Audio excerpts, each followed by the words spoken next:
معماروں نے جب شداد کو جنت کی تکمیل کی اطلاع دی تو وہ تیار ہوا، اپنی فوج لی اور جنت کی انسپیکشن کے لیے نکل کھڑا ہوا۔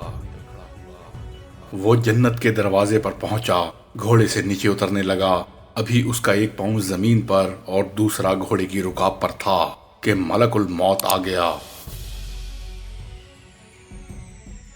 شداد نے ملک الموت سے صرف جنت میں قدم رکھنے کی مہلت مانگی، لیکن فرشتے نے جواب دیا، اللہ تعالیٰ کا حکم ہے کہ میں تمہیں جنت میں قدم رکھنے نہ دوں۔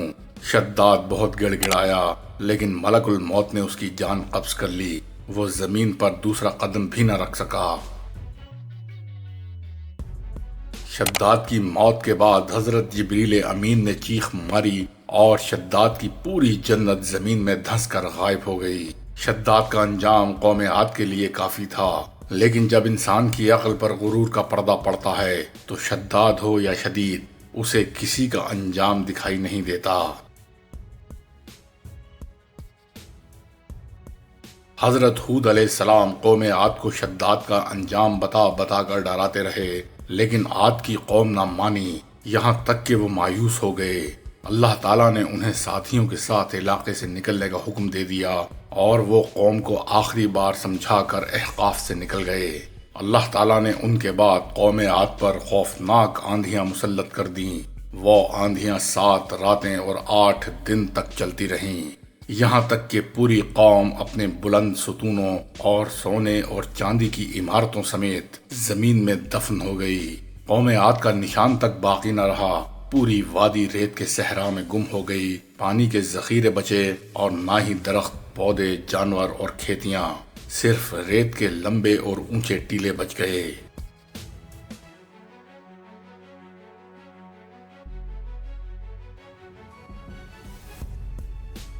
شداد بن عاد کا ذکر مورخین نے حضرت ہود علیہ السلام کے ساتھ کیا ہے، کیونکہ وہ بھی قوم عاد سے تھا اور قوم عاد ہی کی طرف حضرت ہود علیہ السلام کو بھیجا گیا۔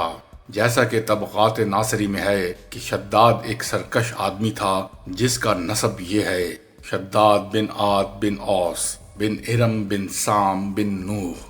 عاد کے 2 بیٹے شداد اور شدید تھے۔ وہ دونوں بادشاہ بنے اور سب پر غالب آ گئے۔ پھر شدید مر گیا اور تمام حکومت شداد کو مل گئی۔ وہ دنیا کا بادشاہ ہوا۔ اس زمانے کے بادشاہ اس کے ماتحت ہو گئے۔ شداد نے جنت کا ذکر سنا تو کہنے لگا، میں بھی ایسی ہی جنت بناؤں گا۔ اس نے عدن کے صحرا میں ارم نام کا شہر 300 سال میں بنوایا، جبکہ شداد کی اپنی عمر مورخین کے مطابق 900 سال تھی۔ ارم شہر بہت بڑا تھا، اس کے مکانات سونے چاندی کے بنے تھے اور اس عمارت میں بے شمار ستون تھے، اور ان ستونوں میں یاقوت اور دوسرے قیمتی پتھر جڑ دیے گئے تھے۔ اس شہر میں قسم قسم کے درخت اور نہریں بھی تھیں۔ جب اس کی تعمیر مکمل ہو چکی تو وہ اہل مملکت کو لے کر اس کی طرف چل پڑا۔ جب 1 دن اور رات کا سفر رہ گیا تو اللہ تعالیٰ نے ان پر آسمان سے چیخ بھیج کر ہلاک کر دیا۔ شداد کی جنت کی کہانی ایک دلچسپ اور معمول سے باہر ایک عبرتناک واقعہ ہے جو انبیاء علیہ السلام کی روایات اور دنیا کے حیرت انگیز حقائق کے درمیان گھری ہوئی ہے۔ شداد بن عاد اور اس کی جنت، اس جیسی کوئی چیز زمین پر کبھی نہیں بنائی گئی۔ محمد بن ہارون زنجانی نے اس بات کی خبر دی کہ معاذ ابو مسنا انباری نے بیان کیا، عبداللہ بن محمد اسماعیل نے سفیان سے، انہوں نے جویریہ سے، اور ان سے منصور بن ابی وائل نے بیان کیا کہ ایک عبداللہ بن قلبہ نامی شخص اپنے کھوئے ہوئے اونٹ کی تلاش میں نکلا۔ وہ عدن کے صحراؤں اور جنگلوں میں اپنا اونٹ تلاش کر رہا تھا۔ اس نے ایک شہر دیکھا جو صحراؤں میں تھا، اور اس شہر کے چاروں اطراف ایک مضبوط دیوار کھڑی تھی، اور اس کے اندر کئی محل اور بے شمار جھنڈے تھے۔ عبداللہ بن قلبہ نے خیال کیا کہ شہر میں رہائش ہوگی اور وہ وہاں اپنا اونٹ تلاش کر لے گا، لیکن حیرت اس بات کی تھی کہ اس نے شہر میں کسی ذی روح کو نہیں دیکھا۔ وہ شہر کے قریب پہنچا، اپنے اونٹ سے اترا، اونٹ کو ایک جگہ باندھا، اپنی تلوار نکالی اور شہر کے دروازے سے اندر گیا۔ اس نے 2 اور بڑے دروازے دیکھے۔ یہ ایسے بلند اور طاقتور دروازے تھے کہ اس نے ایسے دروازے پہلے کبھی نہیں دیکھے تھے۔ ان دروازوں کی لکڑی خوشبودار تھی اور ان پر زعفران اور سرخ لال کی چمک تھی، جس کی روشنی نے تمام گھروں کو روشن کر دیا تھا۔ اسے یہ دیکھ کر بہت حیرانی ہوئی۔ عبداللہ بن قلبہ نے دروازہ کھولا اور اندر داخل ہو گیا۔ اس نے اپنے آپ کو ایک ایسے شہر میں پایا جو بے مثال اور منفرد تھا۔ عبداللہ ورطۂ حیرت میں کھو گیا۔ اس شہر کے اندر ایسے محلات تعمیر کیے گئے تھے جن کی سجاوٹ سونے، چاندی، موتی، لال اور دوسرے بیش بہا قیمتی پتھروں سے کی گئی تھی۔ ان محلوں کے دروازے شہر کے دروازوں کی طرح تھے۔ ان محلات کے فرش پھول، مشک اور زعفران کی اینٹوں کی طرز سے بنے ہوئے تھے۔ جب اس نے وہ عمارتیں دیکھیں اور وہاں کسی شخص کو نہیں دیکھا تو اسے خوف محسوس ہوا۔ ان محلات کے چاروں اطراف پھلوں اور پھولوں کے باغات تھے۔ ان باغات میں ندیاں بہہ رہی تھیں۔ اس نے سوچا کہ کیا یہی وہ جنت ہے جس کا وعدہ اللہ تعالیٰ نے اپنے نیک بندوں کے لیے دنیا میں کیا ہے۔ اس نے اللہ کا شکر ادا کیا اور اسے دنیا ہی میں جنت سمجھ کر اندر داخل ہو گیا۔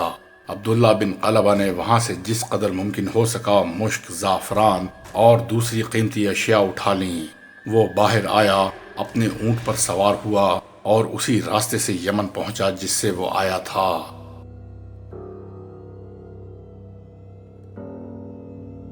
یمن پہنچ کر عبداللہ بن قلبہ اپنے جذبات نہ چھپا سکا اور اس نے یہ تمام واقعہ لوگوں کے سامنے بیان کر دیا۔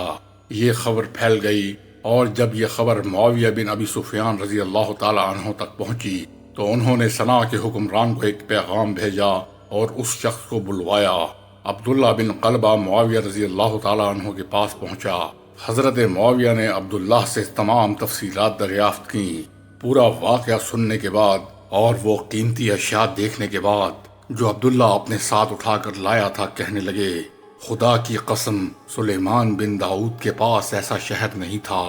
حضرت معاویہ نے کعب بن الاحبار کو بلایا اور کہا، اے ابو اسحاق، کیا تمہیں ایسے شہر کے بارے میں کوئی معلومات ہیں جو دنیا میں سونے اور چاندی سے بنا ہوا ہو اور اس کے ستون لال اور زمرد سے بنے ہوئے ہوں اور اس کے محلات اور کیاریاں پھولوں سے لدی پھندی ہوں، ان کے باغات میں پھلدار درخت ہوں اور ان کے نیچے ندیاں بہہ رہی ہوں؟ کعب نے جواب دیا، جی ہاں، ایسا شہر شداد بن عاد نے بنوایا تھا۔ حضرت معاویہ نے پوچھا، مجھے اس کے بارے میں مزید بتاؤ۔ کعب نے کہا، ایک شخص کا نام عاد بن اولا تھا اور وہ حضرت ہود علیہ السلام کی قوم عاد کا نہیں تھا۔ اس کے 2 بیٹے تھے، ایک شدید اور دوسرا شداد۔ جب عاد کی موت ہوئی تو دونوں بیٹے بادشاہ بن گئے اور ان کی طرف مشرق اور مغرب کے لوگ فرما برداری کرنے لگے۔ شدید پہلے مر گیا اور شداد بادشاہ بن گیا۔ شداد کتابوں کو بہت پسند کرتا تھا۔ جب وہ سنتا کہ جنت میں لال، زمرد اور موتی سے بنی عمارتیں ہوں گی تو اسے خواہش ہوئی کہ وہ بھی ایسی ہی جنت دنیا میں بنائے گا۔ شداد نے 100 لوگوں کو اپنے کام کے لیے منتخب کیا اور ان 100 لوگوں میں ہر ایک آدمی کے لیے مزید 1000 لوگوں کو منتخب کیا اور حکم دیا، بہترین اور وسیع زمین تلاش کرو اور اس میں سونے، چاندی، زمرد، لال اور موتی کا شہر بناؤ اور اس کے ستون زمرد سے بناؤ۔ ان لوگوں نے کہا کہ ہم اتنا سونا، چاندی اور یہ قیمتی پتھر کہاں سے حاصل کریں گے جو کہ آپ کی خواہش کے مطابق ایک شہر بنانے کے لیے ہوں؟ شاید تم لوگ یہ نہیں جانتے کہ دنیا کے تمام ممالک میرے اختیار میں ہیں۔ لوگوں نے کہا، جی ہاں، ہم جانتے ہیں۔ شداد نے کہا کہ جاؤ اور ہر سونے، چاندی اور جواہر کی کان کی ایک گروہ منتخب کرو اور جہاں سے بھی ممکن ہو سکے یہ تمام قیمتی اشیاء حاصل کرو۔ اس طرح مشرق اور مغرب کے حکمرانوں کو خطوط لکھے گئے اور 10 سال تک جواہرات جمع کیے گئے، یہاں تک کہ 300 سال کے عرصے میں ارم کا شہر تعمیر کیا گیا۔ شداد نے حکم دیا کہ اس کے چاروں طرف ایسی حدود اور ایسی دیواریں بنائی جائیں اور ان حدود کے گرد 1000 قصر بنائیں اور ہر قصر کے قریب 1000 جھنڈے لگائیں، کیونکہ ہر قصر میرے ایک وزیر کی ملکیت ہوگا۔ معماروں نے حکم کے مطابق اس کی جنت تیار کر دی اور جب اس کی تیاری کا کام مکمل ہو گیا تو شداد کو خبر دی گئی۔ شداد نے لوگوں کو اس جنت کی طرف جانے کی تیاری کرنے کا حکم دیا۔ لوگ 10 سال تک سفر کی تیاری کرتے رہے۔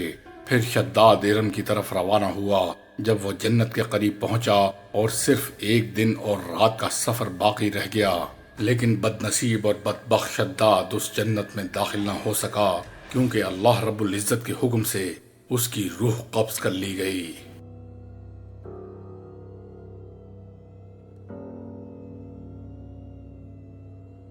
احقاف قوم عاد کا مسکن تھا۔ عربی میں ریت کے لمبے اور اونچے ٹیلوں کو حقف کہا جاتا ہے۔ احقاف حقف کی جمع ہے اور یوں اس کا مطلب ہوتا ہے ریت کے اونچے اور لمبے ٹیلوں کی زمین۔ یہ علاقہ یمن اور عمان کے درمیان بکھرا ہوا تھا۔ قوم عاد یہاں 8,500 سال پہلے آباد تھی۔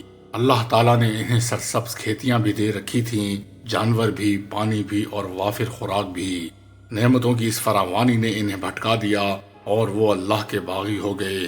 ہدایت کے لیے حضرت ہود علیہ السلام کو بھیجوایا گیا، وہ انہیں تبلیغ کرنے لگے، لیکن قوم عاد ان کا مذاق اڑاتی، وہ شرک سے پیچھے ہٹنے کے لیے راضی نہ ہوتے۔